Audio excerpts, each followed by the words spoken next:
Dear aspirants, नमस्कार। स्वागत है आप सभी का इस प्लेटफॉर्म पर। देखिए, आज के सेशन में हम लोग बात करने वाले हैं जो उत्तराखंड में ड्रग इंस्पेक्टर की वैकेंसी आई हुई है उसके बारे में सारी इन्फॉर्मेशन हम लोग बात करेंगे। अभी डिटेल्ड एडवर्टाइजमेंट, आपको सारी चीज़ें उसमें कौन कौन लोग एलिजिबल हैं, क्या है क्राइटेरिया है, वो सारी चीज़ें मैं अनदर वीडियो में लेके आऊँगा। फिलहाल ये वीडियो आपको अपडेट देना है कि उत्तराखंड पब्लिक सर्विस कमीशन के थ्रू ड्रग इंस्पेक्टर की वैकेंसी आ चुकी है। आप देख लीजिए 16 सितंबर, आज अभी देखिए 4 बज रहा है, वैकेंसी आ चुकी है। 6 अक्टूबर लास्ट डेट है, यहाँ से आप अप्लाई कर सकते हैं। भाई साहब, अगर इस बार आप नौकरी नहीं ले पाए ना, फिर तो जान लीजिए बड़ा मुश्किल है। फिर तो मतलब बम्पर वैकेंसी आ रही है सारे एम्स में बैक टू बैक, दिल्ली के बाद पटना, रायपुर, बम्पर वैकेंसी। रायबरेली में भी जस्ट वीडियो आपके पास पहुंची होगी। बैक टू बैक वैकेंसीज आ रही हैं। ड्रग इंस्पेक्टर की वैकेंसी 2022-23 से बैक टू बैक आ रही है, क्योंकि 24 में इलेक्शन होना है। अगर आंख नाक कान आपने खड़े नहीं किए, एक्टिव नहीं हुए अगर आप, तो फिर बहुत अच्छी अपॉर्चुनिटी आप मिस करने वाले हैं। तेलंगाना से लेके आप देख लीजिए, उड़ीसा से लेके, मध्य प्रदेश से लेके, बिहार से लेके, यूपी से लेके, कहाँ नहीं ड्रग इंस्पेक्टर की वैकेंसी आई है। और जस्ट अभी मैंने कुछ दिनों पहले आपको वीडियो बनाई थी गुजरात ड्रग इंस्पेक्टर वैकेंसी, उसको भी आप भर सकते हैं। ऑल ओवर इंडिया के लिए वो ओपन है वैकेंसी। उत्तराखंड वाली भी भर सकते हैं आप। Lot of ample of opportunities are going to be there. अगर आप फ़ायदा नहीं ले पाए ना, तो फिर आप देख लीजिए बड़े मुश्किल में आप पड़ने वाले हैं। सुनसान होने वाला है, समझ लीजिए 6 महीने, साल भर, 1.5 साल आपकी वैकेंसी नहीं देखने को मिलेंगे आपको, क्योंकि बैक टू बैक वैकेंसीज आ रही हैं। आपको सही मौका दे के चौका मार देना है। This is the right opportunity. चलिए एक एक करके बात करते हैं। बाकी अब ड्रग इंस्पेक्टर वगैरह के प्रिपरेशन कर रहे हैं तो हमारे पास शौर्य बैच है, that is going to be the best course. हमारे पास अलग यूपीएससी डीआई के लिए हमने पिछली बार यकीन बैच लॉन्च किया था, काफ़ी अच्छा उसका परफॉर्मेंस था। बिहार डीआई के लिए महावीरा बैच लॉन्च किया था, one of the finest course. Orissa DI के लिए उड़ान बैच हमने लॉन्च किया तो उसमें 19 बच्चे सेलेक्ट हुए। मध्य प्रदेश के लिए अर्जुना बैच लॉन्च किया हुआ था, उसमें से 3 बच्चे सेलेक्ट हुए, 6 लोग वेटिंग लिस्ट में थे। ये अब तक का डीआई का रिकॉर्ड है हमारा। और अभी बिहार का तो रुको, आप जरा देखो अभी कितनी सारे उसमें सेलेक्ट होने वाले। I am expecting at least 15 to 16 results from that vacancy. Back to back bumper हम लोग परफॉर्मेंस देने वाले हैं। और देखिए इसमें अभी गुजरात के लिए भी हमने एक टाइटन बैच, क्योंकि देखिए इन सब का पैटर्न अलग है, जिन भी डीआई का पैटर्न अलग है उनके लिए मैंने सेपरेट कोर्स वगैरह लॉन्च किया हुआ है। लेकिन उत्तराखंड का जो सिलेबस आप पिछला वगैरह देखोगे सारी चीज़ें, उसके हिसाब से परफेक्ट कोर्स जो बनता है वो शौर्य बैच बनता है हमारे लिए। ठीक है, तो शौर्य बैच ये है 2499 पे ये अवेलेबल बैच, 1 साल की वैलिडिटी के साथ। आप आज ज्वाइन करिए, कल ज्वाइन करिए, परसों ज्वाइन करिए, 1 महीने बाद ज्वाइन करिए, सब कुछ आपका टू द सिलेबस सारी चीज़ें मिलने वाली है। 1 ईयर वैलिडिटी के साथ है। ये स्टडी मटेरियल है, पीसी वगैरह सब पे अवेलेबल है, सब कुछ ठीक है। इसके साथ साथ ये जो एप्लीकेशन है फार्मा पाथफाइंडर्स, इसको आप इंस्टॉल कर लीजिए। डिस्क्रिप्शन में मैं लिंक भी शेयर कर दूंगा। ये कैप्सूल वाला आइकन है, उसमें सब कुछ डिटेल रहेगा, एडवर्टाइजमेंट का डिटेल रहेगा, वैकेंसी का डिटेल रहेगा, कोर्स का डिटेल रहेगा, सब कुछ। चलिए जरा वैकेंसी के बारे में थोड़ा सा देख लेते हैं। आपको जो भी डिटेल्स हैं एक वीडियो में डाउट क्लियरेंस के बनाऊंगा, उसमें सारे डिटेल आपके क्लियर कर दूंगा। जैसे गुजरात डीआई का डाउट क्लियरेंस वीडियो बनाया था, उसमें सारे सवाल आपके, पहले मैं वीडियो जब डालता हूँ तो आपके सवाल बहुत सारे आते हैं, वो मैं नोट डाउन करता हूँ, उन पे फिर मैं वीडियोस पे बना के आपके सारे डाउट दूर कर देता हूँ, क्योंकि कॉल बहुत सारी आती है। तो एक बार ज़रा देखते हैं वैकेंसी के बारे में सब कुछ, क्या क्या चीज़ें इसमें हैं। ठीक है, चलिए। उत्तराखंड पब्लिक सर्विस कमीशन, ये जितने भी पब्लिक सर्विस कमीशन होते हैं ये स्टेट के सारे टॉप क्लास की नौकरीज वगैरह सारी चीज़ें। आरओ को भी देखिए वैकेंसी आई हुई है, बड़ी अच्छी पोस्ट होती है आरओ की इन सब की। ठीक है, रेवेन्यू इंस्पेक्टर वगैरह की आई हुई है, काफ़ी अच्छी पोस्ट है। यहाँ पर आपने click here to apply, date आप मेंटेन करके रखिएगा। ठीक है, डायरेक्ट रिक्रूटमेंट है, ग्रुप सी है, ये एडवर्टाइजमेंट नंबर इसका है पर्टिकुलरली। ठीक है, 19 पोस्ट आई हुई है, 19 पोस्ट, 19। यहाँ से देखिए एडवर्टाइजमेंट वगैरह, ये एडवर्टाइजमेंट। ठीक है, ये पूरी तरीके से अभी हम लोग इस पर डिस्कस करेंगे। पहले ओवरऑल देख लेते हैं। 19 पोस्ट डीआई की आ चुकी है। 19 कम नहीं होता है। कितना बड़ा स्टेट, हर जिले में एक ही डीआई तो आप लोगे, कितना मतलब स्टेट की वैकेंसी है। Ample of opportunities are going to be there. देखिए एक्टिव टिल 20 डेज, तो आप देख लीजिए क्लोजिंग डेट क्या है, 6 अक्टूबर। ध्यान रहे लास्ट मोमेंट पे आपको वैकेंसीज को नहीं फॉर्म को भरना है, स्टार्टिंग से ही एक्टिव रहना है आपको। ओपनिंग डेट 16 सितंबर, आज से स्टार्ट हो गई है। जब इतने बड़े एग्जाम की आप तैयारी कर रहे हैं, इतनी सारी चीज़ें हैं, तो आपको थोड़ा पेशेंस से इस सब सारी चीज़ों को बिना जल्दीबाजी मचाए हुए स्टार्टिंग में आपको थोड़ा सा पढ़ना चाहिए। कौन कौन सा सर्टिफिकेट चाहिए, हमारा कास्ट सर्टिफिकेट वगैरह सब कुछ प्रॉपर हो, कब का चाहिए, मोबाइल नंबर, ईमेल आईडी वगैरह सब कुछ, ये सारी चीज़ें हैं। कुछ भी गड़बड़ी नहीं करना है कि आपका फॉर्म कैंसिल हो, बिल्कुल भी गलती नहीं करनी है। स्टार्टिंग में लेट मत करिए फॉर्म के लिए, लेकिन स्टार्टिंग में थोड़ा समझ के पढ़ के इंस्ट्रक्शन को पढ़ के तब सारी चीज़ आप करिए, ठीक है। यहाँ से देखिए अप्लाई ऑनलाइन का ऑप्शन आ रहा है, फॉर्म ही खुल गया डायरेक्ट। तो अब यहाँ से डायरेक्ट पता लग जाएगा क्या क्या मांग रहा है, जरा वो देख लीजिए। आपकी जो एज कैलकुलेशन होगी वो 1 जुलाई 2023 से होगी कैलकुलेट। ये ध्यान रखिए, age calculation criteria is age age on 1 July 2023। सीधे फॉर्म ही खोल दिया मैंने। अभी देखो कौन कौन लोग अप्लाई कर सकते हैं, नहीं अप्लाई कर सकते, ये सब कुछ देखिए। इंडियन, अब याद रहे कि ये जो रिफ्यूजीज़ हैं, तिब्बत रिफ्यूजीज, ये भी आपके कॉम्पिटिशन में हैं, ये भी भर सकते हैं इंडिया की वैकेंसी, जो हमारे मित्र कंट्रीज़ हैं ये सब। Person of Indian origin who has immigrated from Pakistan, यहाँ के लोग भी ये फॉर्म भर सकते हैं। एलिजिबिलिटी क्राइटेरिया देखिए, आवश्यकता minimum one of the following option और registration in the soldier welfare in case of ex serviceman. अगर आप ऑप्शन चूज कर रहे हो तो यहाँ पर आपको सारी चीज़ें होनी चाहिए। क्या आप एम्प्लॉयड है, ये सब चीज़ भरना पड़ेगा। क्या आप हाई स्कूल वगैरह सब सारी चीज़ें स्टेट ऑफ उत्तराखंड से आपने किया हुआ है, ठीक है, ये देख लीजिए आप। क्या आपके स्पाउस या आप में से कोई भी जो है वह उत्तराखंड का कर्मचारी है, नहीं है। Are you permanent residents of Uttarakhand but residing outside Uttarakhand for livelihood. रहने वाला मैं उत्तराखंड का हूँ, लेकिन कमाने के लिए मैं दिल्ली में रह रहा हूँ, मुंबई में रह रहा हूँ, सऊदी रहा हूँ, दुबई रह रहा हूँ, ये सब सारी चीज़ें। तो ये सब भी आपको चूज़ करना पड़ेगा, ठीक है। डोमिसाइल आपका उत्तराखंड है कि नहीं है, उत्तराखंड का अगर नहीं आपका डोमिसाइल है तो आपको रिजर्वेशन नहीं मिलेगा। आउटसाइडर्स को no reservation will be given, they will be treated as general, ठीक है। बाहर के जितने लोग भी अदर फ्रॉम स्टेट होंगे। फिर यहाँ पर देखो, यहाँ पर लिखा हुआ है रिजर्वेशन, ये तो जाहिर सी बात है, आप बिहार में अप्लाई कर लो, यूपी के हैं यूपी में अप्लाई कर लो, कहीं बाहर से, नो रिजर्वेशन पॉलिसी आपको मिलने वाली है। ये सारी चीज़ें, एज रिलैक्सेशन वगैरह, ईमेल आईडी वगैरह सारी चीज़ें, परमानेंट एड्रेस वगैरह, ये सब आपको करना पड़ेगा। और यहाँ से आप सबमिट कर दीजिए सारी चीज़ें, ठीक। ये सब, ये पूरा फॉर्म मैंने खोल के दिखा दिया, थोड़ा बहुत आइडिया लग गया। Now coming to the advertisement. Advertisement पे जरा आते हैं सीधे ऑफिशियली, एक एक करके पढ़ते हैं इसको जरा। विज्ञापन संख्या ये है, 16 सितंबर से स्टार्ट हो गया है, 6 अक्टूबर आवेदन पत्र की भरने की तिथि 6 अक्टूबर रात्रि 11:59। अगर 12 बजे के बाद हुआ नहीं खुलेगा, आप कितना भी सर पीट लीजिए, कुछ नहीं होना, ऐसी नौबत नहीं आनी चाहिए, ठीक है। डेबिट कार्ड या ऑनलाइन वगैरह से 11:59 से पहले आप कर सकते हैं ये सारी चीज़ें, ठीक है। अब देखिए, एक होता वर्टिकल रिजर्वेशन, एक होता एक हॉरिजॉन्टल रिजर्वेशन। ये सारी चीज़ें मैं आपसे बताऊंगा कि वो ऑनलाइन भरने का अर्थात 6 अक्टूबर तक विज्ञान में वर्णित अनिवार्य शैक्षिक अर्हताएँ एवं अन्य अर्हताएँ धारित करते हों। यानी कि जो अंतिम तिथि उससे पहले की डिग्री है, ऐसा नहीं कि आप फाइनल ईयर में भर रहे हो फिर डिग्री है, no, it is not going to be acceptable. तो आपका जो भी है, जो भी सर्टिफिकेट वगैरह है, जो भी आपकी क्वालिफिकेशन है, that should be before this last date. ये सब अभ्यर्थी की शैक्षणिक अर्हता के संबंध में परीक्षा परिणाम होने की तिथि रिजल्ट वह मानी जाएगी जो अंक पत्र में निर्गत होने की तिथि मार्कशीट में हो। मार्कशीट में जिस दिन रिजल्ट जारी हुआ है वही डेट आप मेंशन करेंगे, और ये सब सारी चीज़ें नहीं, ठीक है। ये सब इशूइंग अथॉरिटी का नाम वगैरह सब कुछ जो है आपको भली भांति इसको पढ़ लेना है। फर्जी प्रमाण पत्र बिल्कुल नहीं चलेगा, ऐसा मत करिए, नहीं तो फिर आने वाली परीक्षाओं में कम से कम 5 साल के लिए आपको डिबार कर दिया जाएगा, ज़िंदगी बर्बाद कर दी जाएगी। मत करिए ऐसा, सब कुछ सही सलामत रखिए, ठीक है। अभ्यर्थी ऑनलाइन अंतिम तिथि की प्रतीक्षा ना करें, बल्कि उससे पूर्व कर ले, क्योंकि भैया बहुत सारे लोग यहाँ आएंगे, सर्वर स्लो होगा, आप देखते हो सर्वर ही स्लो हो जाता है, खास करके यूपी में तो बहुत सारी समस्या है। ये सब ऑनलाइन आवेदन भरने की तिथि तक आवेदन प्रक्रिया होने के पश्चात आवेदन में अभ्यर्थियों द्वारा परिवर्तन किए जाने होते पुनः लिंक खोला जाएगा। यानी कि अगर कभी गलती हो जाए तो ये एडिट के लिए लिंक वगैरह ये शेयर करेंगे आपको, ये सारी चीज़ें। ये बाकी देखिए, प्रश्नगत पदों पर चयन हेतु अभ्यर्थियों के लिए साक्षात्कार परीक्षा की प्रक्रिया अपनाई जाएगी, ठीक है। साक्षात्कार परीक्षा की प्रक्रिया अपनाई जाएगी इसके लिए, किंतु रिक्त पदों के सापेक्ष अधिक होने की स्थिति में छंटनी होती साक्षात्कार से पूर्व आयोग द्वारा स्क्रीनिंग परीक्षा वस्तुनिष्ठ प्रकार की कराई जाएगी, ठीक है। तो मेनली इनका जो है साक्षात्कार परीक्षा है, लेकिन अगर आवेदन पत्र ज़्यादा हो रहे हैं, और ज़्यादा होंगे, डेफिनेटली होंगे ज़्यादा, क्योंकि सबको नौकरी चाहिए, तो यहाँ पर इनको जो है एक स्क्रीनिंग टेस्ट वगैरह ये करा लेंगे। तो प्राप्त होने की दशा में छंटनी हेतु साक्षात्कार से पूर्व, उससे पहले आयोग द्वारा स्क्रीनिंग परीक्षा वस्तुनिष्ठ प्रकार की कराई जाएगी, वही जो डीआई का सिलेबस होता है वही सारी चीज़ें।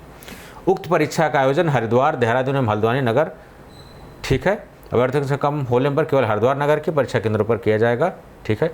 मान के चलिए कि एग्ज़ाम लेंगे ही लेंगे, यानी कि एग्ज़ाम प्लस इंटरव्यू है, बोल तो रहे हैं कि हम साक्षात्कार परीक्षा के हिसाब से करेंगे, तो यहाँ देखिए साक्षात्कार इंटरव्यू और एग्ज़ाम भी लेंगे। तो दोनों है कॉम्बिनेशन, खाली इंटरव्यू के बेसिस पर नहीं लेने वाले हैं, एग्ज़ाम भी होगा इंटरव्यू भी होगा। ठीक है, ये जान लीजिए आप।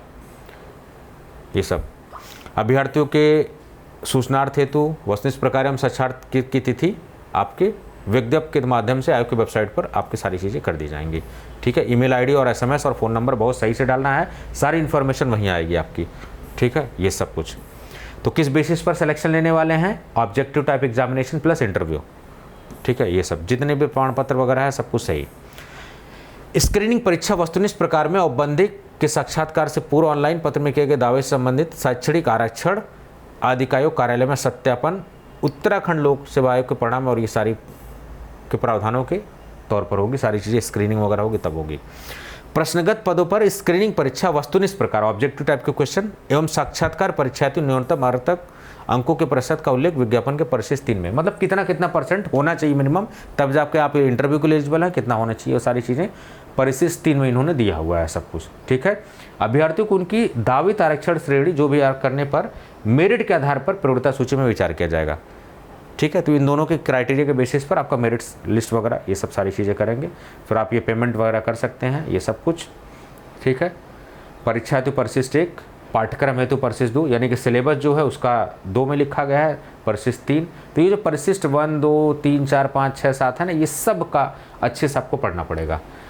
तो चिकित्सा विभाग में जनरली आपका 19 पोस्ट यहाँ पर सीधी भर्ती द्वारा का मतलब होता है कि वैकेंसी एडवर्टाइजमेंट की गई, एक फॉर्म भरवाया गया, आपने फॉर्म भरा, आपने एग्जाम दिया, इंटरव्यू दिया और सीधे आप सेलेक्ट हो गए मेरिट के बेसिस पर।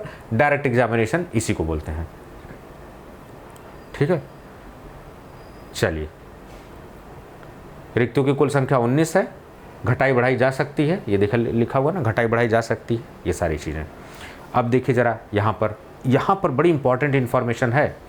कुल पदों की संख्या 19 है, ये आप देखिए 44,900 से लेके 1,42,400 लेवल 7, यानी कि पे स्केल आपका जो है 7th पे कमीशन ये यूज़ कर रहे हैं। ऐसा व्यक्ति जो भेषज विज्ञान का मतलब डिग्री इन फार्मेसी को भेषज विज्ञान बोल रहे हैं, अथवा भेषज निर्माण विज्ञान यानी कि फार्मास्यूटिकल साइंसेज, अथवा नैदानिक भेषज विज्ञान एवं सूक्ष्म जैविकी यानी कि आपका MD क्लिनिकल फार्माकोलॉजी या फिर आपका माइक्रोबायोलॉजी में होना चाहिए। डिग्री इन फार्मेसी और फार्मास्यूटिकल साइंसेज और मेडिसिन, मैं क्लियर कर दूं, डिग्री इन BSc और MSc is not eligible. Clear cut I am saying, बहुत गड़बड़ी हुई है MP वाले में, मैं क्लियर बता रहा हूं। ठीक है, उसमें बड़ा कन्फ्यूजन हो गया था क्योंकि हिंदी इंग्लिश में बड़ा दिक्कत थी। तो आपका MD जो आपका स्पेशलाइजेशन MBBS के बाद, वो अगर आपका माइक्रोबायोलॉजी और इसमें है तब जाके आपको ये सारी चीज़ें हैं। अधिमानी अहर्ता, प्रादेशिक सेना में कम से कम 2 वर्ष की सेवा की हो, इस तरीके मतलब डिज़ायरेबल है ये, ऐसा कुछ मैंडेटरी नहीं है।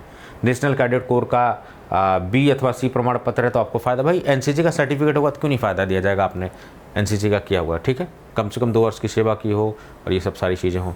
न्यूनतम आयु 21 और अधिकतम 42। जनरली पब्लिक सर्विस कमीशन की जो मिनिमम एज क्राइटेरिया होती है वो 21 ईयर होती है। ठीक है, तो जो भी आपके डाउट होंगे एक बार मुझे कमेंट बॉक्स में लिखना आप सभी लोग, फिर मैं उस पर रिप्लाई करके एक और वीडियो बना दूंगा। वैसे मैं कोशिश कर रहा हूँ किसी वीडियो में सारी बता दूँ, सोच रहा था कि दूसरी वीडियो बनाऊंगा, लेकिन मैं सोच रहा हूँ कि इसको कंटिन्यू करके सारी आपको बता ही दूँ, क्योंकि व्यूज़ पाने का मकसद नहीं होता मेरा मकसद होता है आपको क्लियर कट इन्फॉर्मेशन देना। कोई तो ऐसा सॉलिड प्लेटफॉर्म हो ना जो ड्रग इंस्पेक्टर की, फार्मासिस्ट की, GPAT की आपको धमाकेदार इन्फॉर्मेशन देता हो पूरी सारी चीज़ों की। ठीक है, ये सब देखिए, ठीक, ये देखिए, ये सब इस तरीके से पोस्ट। महिला के लिए कितने पोस्ट हैं, ये सब कुछ जो है 5 फीमेल्स के लिए हैं, ये सब कुछ जो भी फिजिकली चैलेंज है ये सब। आयु गणना की निश्चायक तिथि 1 July 2023, cut off date 1 July 2023, यानी 1 जुलाई 2023 से पहले जो डेट है उसी से आपकी एज कैलकुलेट की जाएगी, ना कि लास्ट डेट। ठीक है, ये सब छूट वगैरह जो भी है ये सब चीज़ें यहाँ पर मेंशन की हुई हैं, आप देख सकते हैं। पूर्व सैनिकों को भी दिया गया है ये सब। ठीक है, आरक्षण देखिए, उत्तराखंड राज्य के अनुसूचित जाति और अनुसूचित जनजाति यानी SC ST OBC और आर्थिक जो EWS हैं या फिर SC BC स्वतंत्रता सेनानी वाले हैं, महिला एवं उत्तराखंड के नागरिकों के लिए भर्ती आरक्षण परीक्षा के समय प्रवृत्त सरकारी आदेशों के अनुसार पालन किया जाएगा। यदि अभ्यर्थी एक से अधिक उप श्रेणी में आरक्षण का दावा करता है तो वो केवल एक उप श्रेणी के लिए लाभदायक होगा, मतलब कई में आप रिजर्वेशन के लिए नहीं क्लेम कर सकते। ये सारी चीज़ें हैं। ठीक है, ये सब रूल वगैरह हैं, उत्तराखंड सरकार की वैकेंसी है, सब कुछ है। तो अभी वहाँ पर केवल क्वालिफिकेशन आपको देखने को मिल गई, ठीक है, कोई एक्सपीरियंस वहाँ अभी नहीं मांगा गया है आपसे, ठीक है। चलिए अब देखिए, ये सब अनिवार्य एवं वांछनीय अर्हता, ये सब सारी चीज़ें आपको पढ़ना पड़ेगा, क्या क्या अनिवार्य वगैरह हैं, ये सब हाई स्कूल इंटरमीडिएट वगैरह सारी चीज़ें तो होनी ही चाहिए, ठीक है। उसके साथ साथ आपका बी फार्मा वगैरह तो होना ही चाहिए, ये सब हमने देख लिया, ठीक है। राष्ट्रीयता, यहाँ के लोग खाली, आप Indian citizen is not eligible, मतलब not only Indian citizen is eligible but Tibet refugees and other people are also eligible, तो ये सारे लोग भी हैं, ठीक है, ठीक है। चरित्र वगैरह थोड़ा ठीक होना चाहिए, कुछ गड़बड़ वैवाहिक स्थिति में जो है आपका क्लियर होना चाहिए, पता लगा कि आप छुपा रहे हैं कुछ भी है तो ऐसा नहीं होना चाहिए, ठीक है, क्लियर होना चाहिए, आप मैरिड हैं नहीं मैरिड हैं, क्योंकि दिक्कत वाली बात है फिर अगर आप छुपा के स्टेटस भर रहे हैं तो दिक्कत वाली बात है, वो बाद में आपकी जो है उसको रद्द किया जा सकता है। ये सब सिग्नेचर वगैरह अपलोड करने की, ये सब फाइनल सबमिशन, संशोधन प्रक्रिया एक बार आपको खोली जाएगी, ये सब सारी चीज़ें हैं। शुल्क वगैरह आप जो है देख लीजिए, इस तरीके से प्रोसेसिंग शुल्क वगैरह ये सब लेंगे। जनरली लोक सेवा आयोग की कम होती है क्योंकि काफ़ी लोग वैकेंसीज वगैरह भरते हैं, ठीक है। स्क्रीनिंग परीक्षा है एवं साक्षात्कार के हेतु निर्देश, ये ज़रा इंपॉर्टेंट है, ये हमारे काम की बात है, इसको पढ़ते हैं ज़रा। आयोग द्वारा संपन्न की जाने वाले संपूर्ण चयन प्रक्रिया पदों संबंधित नियमावली अद्यतन प्रचलित सिद्धांतों के समय समय पर आयोग द्वारा लिए गए प्रावधानों के हिसाब से की जाएगी। भाई हर रूल अपने रूल्स हो कि उनका क्या है, कंडक्ट ऑफ बिजनेस रूल, उसमें सब कुछ लिखा रहता है, ठीक है, तो उनके रूल के हिसाब से सब कुछ। आरक्षण के बारे में इसमें बात की गई है, सब कुछ है। धीरे धीरे एक पॉइंट करके डिस्कस करते हैं, जहाँ पर इंपॉर्टेंट है मैं आपको डिस्कस कर दूंगा, ठीक है।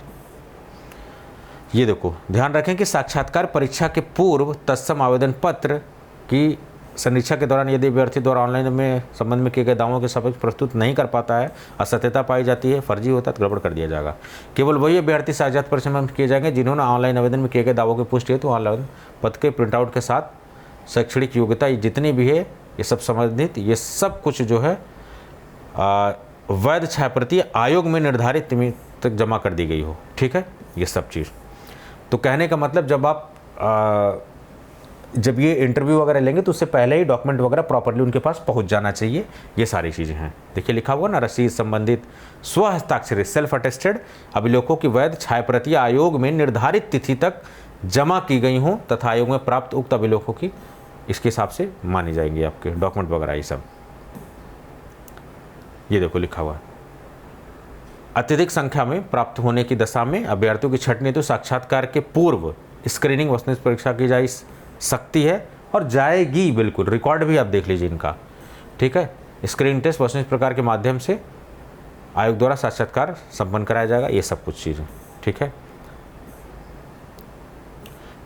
देखिए साक्षात्कार से पूर्व 3 घंटे समयावधि की, 3 घंटे क्वेश्चन पैटर्न देख लीजिए, इसका सिलेबस वगैरह सब कुछ 3 घंटे का है, 200 क्वेश्चन, इसके लिए अधिकतम 200 अंक मार्क वो है मूल्यांकन में ऋणात्मक भाई अपनाती जाएगी, यानी निगेटिव मार्किंग भी है, समझ गए। 200 क्वेश्चन यानी कि 180 मिनट में 200 क्वेश्चन आपको करना होगा, मूल्यांकन में ऋणात्मक पद्धति भी मनाई जाएगी और स्क्रीनिंग परीक्षा साक्षात्कार भी आयोग पर जो है ये सारी चीज़ें की जा सकती हैं, ठीक है। ये सब गलत उत्तरों के लिए आपको जो है दंड दिया जाएगा, ऋणात्मक मूल्यांकन किया जाएगा, ये सब 4 विकल्प उत्तर हैं, दिए गए एक उत्तर के लिए संबंधित अंकों का 1/4 दंड रूप में काटा जाएगा, 1/4 निगेटिव मार्किंग है, ठीक है। थोड़ा शुद्ध हिंदी में लिखा गया है, ये समझ लीजिए, ठीक है। उत्तर कुंजी का विवरण जो है आपकी वेबसाइट पे प्रकाशित कर दिया जाएगा और उसके 7 दिनों के अंदर अगर कोई भी ऑब्जेक्शन है तो आप अप्लाई कर सकते हैं, ये सारी चीज़ें हैं, ठीक है। और यहाँ पर आपको कुछ अभ्यर्थी द्वारा प्रति प्रश्न आपत्ति के सापेक्ष निर्धारित शुल्क भी देना पड़ेगा अगर आप ऑब्जेक्शन करते हैं, ठीक है। में कैलकुलेटर या किसी भी प्रकार के वर्जित है, आप ऑब्जेक्टिव टेस्ट में कोई कैलकुलेटर वगैरह यूज़ नहीं कर सकते हैं। फोटो कैमरा मोबाइल वगैरह ये सब नहीं लाने की सलाह दी जाती है, अगर ले आएंगे तो फिर सख्ती से निपटा जाएगा। परीक्षा केंद्र में आचरण वगैरह ये सब चीज़ें, थंब इम्प्रेशन वगैरह आपकी सारी चीज़ें सही होनी चाहिए, ठीक है। हाई स्कूल के प्रमाण पत्र में जो जन्म तिथि डेट ऑफ बर्थ मेंशन है वही क्लियर होगी, बाकी इधर उधर से कोई मतलब नहीं है, ठीक है। अगर कोई गड़बड़ करता है तो उसके ऊपर अनुशासनात्मक कार्रवाई की जाएगी, ये सारी चीज़ें जो है लिखी गई हैं, ठीक है। ये सब सारी चीज़ें, ठीक है। ये देखिए, अभ्यर्थियों को स्क्रीनिंग परीक्षा बसने से एवं साक्षात्कार से संबंधित समाज सूचनाएं वेबसाइट पर दी जाएंगी। ये सब विभिन्न नगरों में, वो मैंने आपको सेंटर बता दिए, 2-3 सेंटर थे। अगर कम होंगे तो हरिद्वार में करा लेंगे, नहीं तो वो देहरादून, हल्द्वानी और हरिद्वार तीनों में कराएंगे, ये अलग अलग जगह पर। ठीक है, चलिए अब ज़रा देखते हैं, ये देखते हैं इसका ज़रा सिलेबस वगैरह क्या है, पैटर्न वगैरह ये सब। फार्मास्यूटिकल साइंसेज 200 क्वेश्चन, 200 मार्क 3 घंटे, निगेटिव मार्किंग 1/4 मैंने बता दिया। ठीक है, साक्षात्कार आपका 100 नंबर का, तो 200 मार्क का वो, 100 नंबर का ये हो गया। ठीक है, 300 मार्क का टोटल हो गया। ठीक है, सिलेबस आप देख लीजिए। जब इन्होंने सिलेबस वगैरह सब कुछ दे दिया तो definitely they are going to conduct the examination. Be mentally prepared, be mentally prepared. इस गलत फहमी में मत रहिए कि नई परीक्षा लेने वाले हैं, केवल इंटरव्यू बेसिस, नहीं, होगी ही होगी परीक्षा। ठीक है, आप देख लीजिए, drug inspector grade 2, pharmaceutical sciences, forensic sciences, regulatory affairs.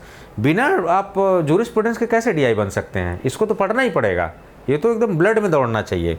उसके अलावा देखिए बायो फार्मास्यूटिक्स और फार्मास्यूटिकल्स वगैरह में सूटिक्स पूरा पूछा हुआ है, एनालिसिस का क्वेश्चन पूरा है आपका, मेडिसिनल केमिस्ट्री पूरा है, आप देख लीजिए, फार्माकोग्नोसी है, ये सारी चीज़ें, pharmacology and toxicology, hospital and clinical pharmacy, हैप, सारा क्वेश्चन। सिलेबस आपको जनरली मिलता जुलता दिखेगा यूपीएससी के डीआई के हिसाब से। ठीक है, तो आपके लिए ये जो श्योर बैच है ना, ये that is going to be the best. इसमें सब कुछ कवर्ड है। आप देखोगे कंटेंट वगैरह, देखो आप कंटेंट, आप यहाँ से demo videos, demo notes, demo test series वगैरह सब सारी चीज़ें देख सकते हो।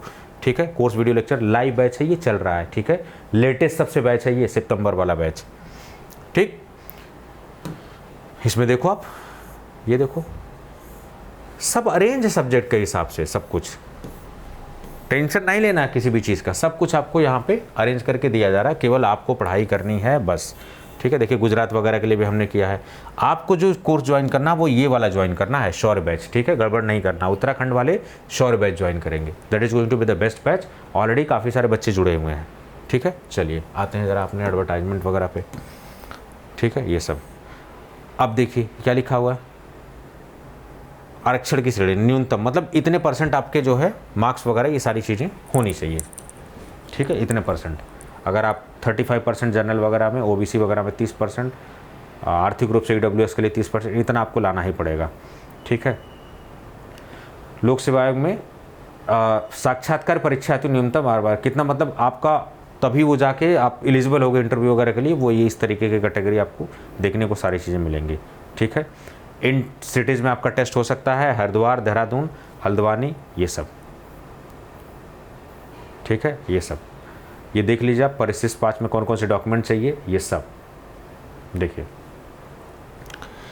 जब कभी ये लिख दे कि भारत का नागरिक, तो ये क्लियर होना चाहिए कि केवल उत्तराखंड ही नहीं, अदर स्टेट भी भर सकता है, क्लियर। जब फार्मासिस्ट के वैकेंसी में registered with Rajasthan, registered with UP pharmacy council लिख दे, तब उस स्टेट के ही भर सकते हैं। लेकिन लिख दे कि रजिस्टर्ड विथ फार्मेसी एक्ट, तब तो फिर 1948 के हिसाब से पूरा इंडिया एलिजिबल हो जाएगा, तो अदर स्टेट के भी भर पाएंगे यहाँ पर ये सारी चीज़ें। ठीक है, आरक्षण लेकिन उन्हीं को मिलेगा जो यहाँ के निवासी होंगे, बाशिंदे होंगे, ये सारी चीज़ें। ठीक है, आपका सर्टिफिकेट वगैरह सब कुछ, आरक्षण वगैरह एवं स्थायी निवास संबंधी प्रमाण पत्र, क्योंकि रिजर्वेशन आपका सॉलिड होना चाहिए, तभी जाकर रिजर्वेशन आपको मिलेगा। ठीक है, ये सारी चीज़ें। ठीक है, ये सब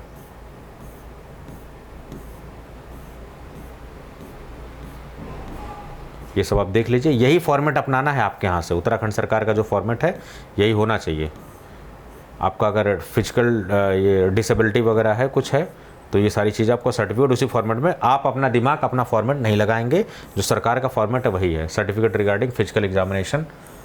ठीक है, ये सारी चीज़ें, कहाँ का सर्टिफिकेट है। ठीक है, ओन स्क्राइब, अगर आपका कोई लिखने उखने वाला बैठा हुआ है इस तरीके का, तो वहाँ पर भी आप सारी चीज़ें कर सकते हैं। ठीक है, ये सब। ठीक है, ये सारे फॉर्मेट दिए हुए हैं, सब कुछ। ठीक, अब कंक्लूजन सुनिए। 19 पोस्ट है, आज से फॉर्म स्टार्ट किए जा चुके हैं। डेट आपको लास्ट मैंने बता दी, 6 अक्टूबर लास्ट डेट है, रात के 12 बजे से पहले 11:59 पे। B pharma is eligible, no experience is required. Uttarakhand के लोग और बाहर के लोग सभी भर सकते हैं। उत्तराखंड के लोगों को रिजर्वेशन मिलेगा, that is the final output from the video. तो उम्मीद कर रहा हूँ कि सारे डाउट्स आपके क्लियर हो गए। फिर भी कुछ है तो आप सारी चीज़ें बता दीजिए, मैं कोर्स का डिस्क्रिप्शन में लिंक वगैरह शेयर कर दूंगा, जो ऑफिशियल लिंक वगैरह है सब कुछ शेयर कर दूंगा यहाँ से, आप नीचे से रिडायरेक्ट हो सकते हो, कोई दिक्कत वाली बात नहीं है। कुछ भी डाउट है कमेंट बॉक्स में कमेंट करिए, I am always ready for you people. ये प्लेटफॉर्म डेडिकेटेड है। ड्रग इंस्पेक्टर का कोई सवाल आपको पूछना हो, एक्सपीरियंस को लेकर कोई सवाल है, कुछ भी है, फार्मासिस्ट का कोई सवाल है, कुछ भी है, कॉल करिए आप मुझे 9519980214 वाले नंबर पर, मेरे 9519980214 मेरे नंबर पर फ़ोन करिए, आपको बिल्कुल मदद की जाएगी, आपके सारे सवाल को रिजॉल्व किया जाएगा। Thank you so much.